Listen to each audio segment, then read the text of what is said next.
Hey guys, it's Roy Edwards, the Capital Presence here today to talk to you about creating a library in SharePoint. So first, getting started with SharePoint Online, you'll go to the office.com landing page. If you've been following along in our videos, you are aware of this thus far.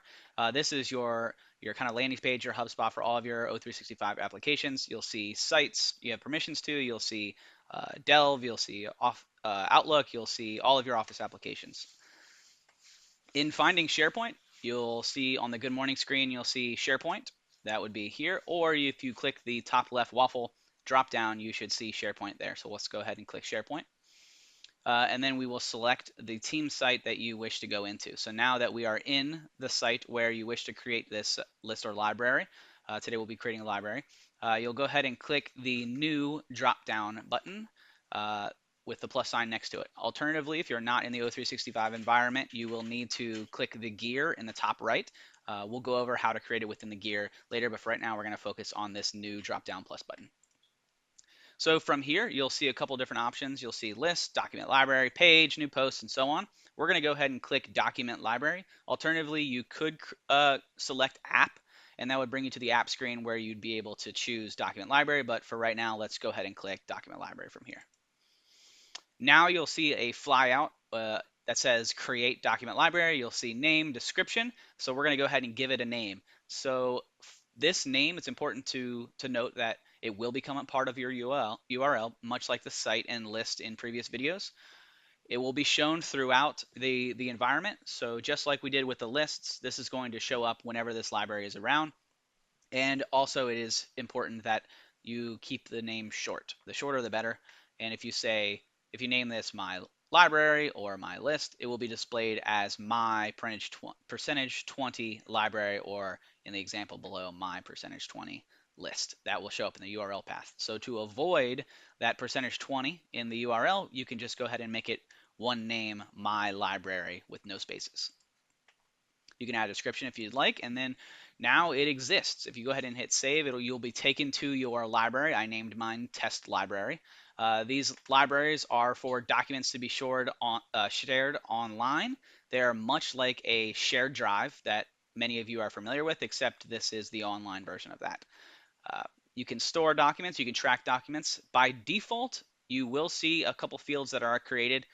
That is name, modified, modified by, created, and created by. These are default to every document library within SharePoint Online. It will also auto track versionings if you have versioning control turned on. So you might have to go to settings to do that if your site administrator has not pushed that out for the entire environment. So privacy vet settings or permissions can be set at this point and amended at any time.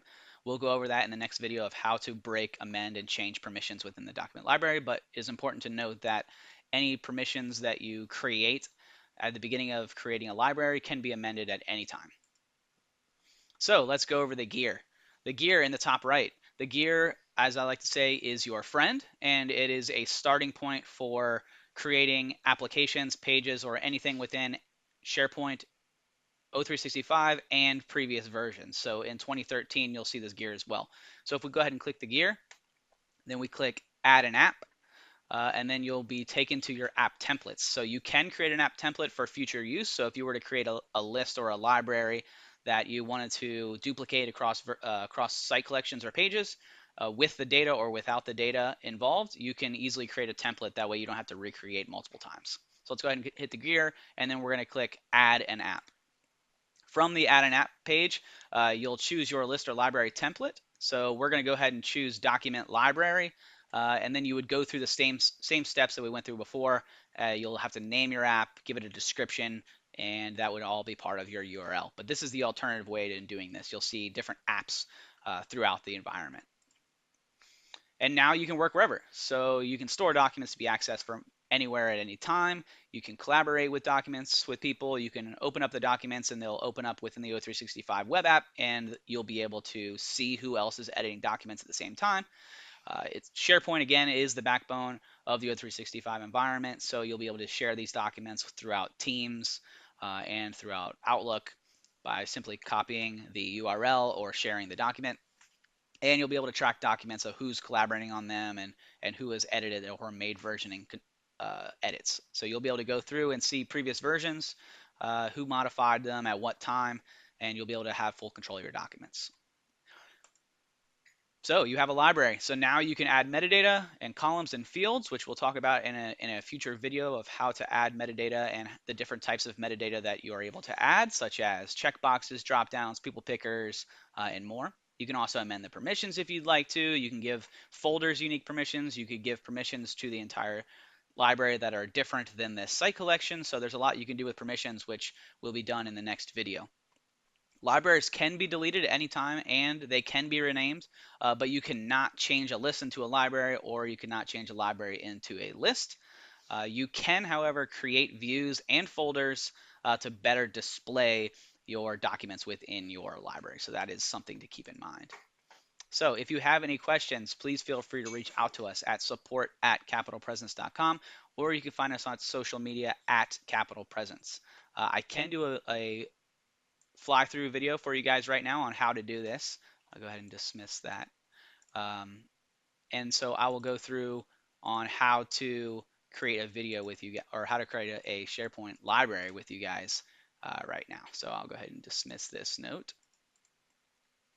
So if we'll go into the gear, you can go add an app. Now you'll see your applications. We'll go ahead and select document library. We'll give this a name called testing 4.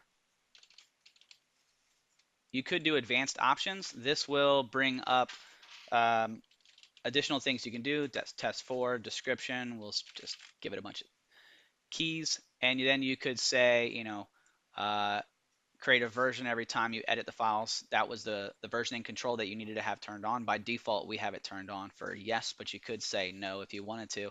And then you can create a document template if you'd like for Microsoft Word, PDF, etc. So we'll go ahead and create the library. And now our library exists. So now we can go through and add additional columns if we'd like. We can upload documents. We can export it to Excel, or we can open it in Explorer, so for easy sharing, or we can sync this document to our desktop so that we would be able to save documents directly from our computer, similar to a shared drive. So that is creating a library. So again, if you guys have any questions at all, feel free to reach out to us, support@capitalpresence, or follow us on social media at Capital Presence. If you'd like to get in touch with me, you can go to capitalpresence.com, click on my friendly face.